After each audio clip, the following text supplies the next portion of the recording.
Okay guys, magigisa pa tayo ng mga gulay na to.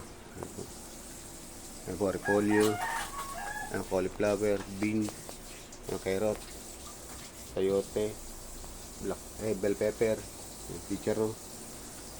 Ang gamitin lang ba natin coating, yung manok, saka sibuyas bawang. Gigisa lang po natin yan. So, sangkot muna natin itong yung manok, yung papalasan natin. Lagyan na natin ng oyster sauce yan.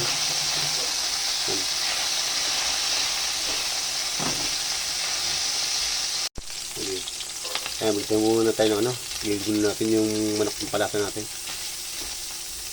Muna tayo ng bawang. Kaya lang natin ng sibuyas.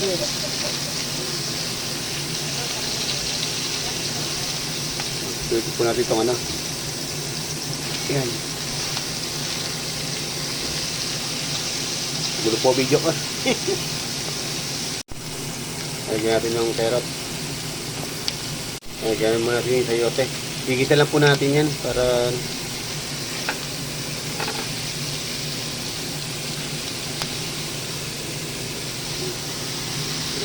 magulo pag ako lang mag-isa. Lagyan natin yung beans.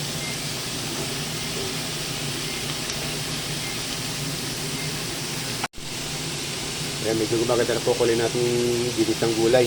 Lagyan na natin seasoning. Konti-konti lang po. Lagyan na po natin itong cauliflower. Lagyan na po natin yung chicharon. Ayan, masarap po yung gulay na yan.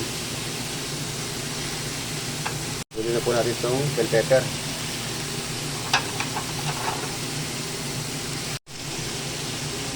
Lagyan po natin yung oyster sauce.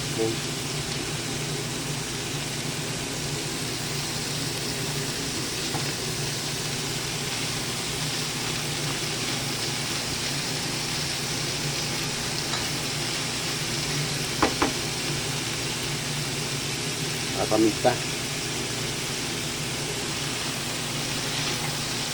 Lagyan na po natin itong gulay natin, itong repolyo. Kasi mas madali pong maluto yan, kaya pang huli pong gulay na lalagyan bago ilagay yan. Okay, so malapit pa tayo makakaluto ng ginisang gulay.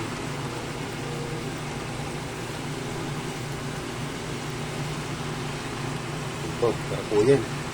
Gulay na gulay.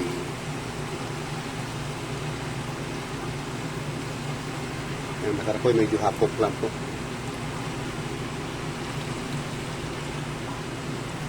So, nakaluto po tayo ng ginisang gulay.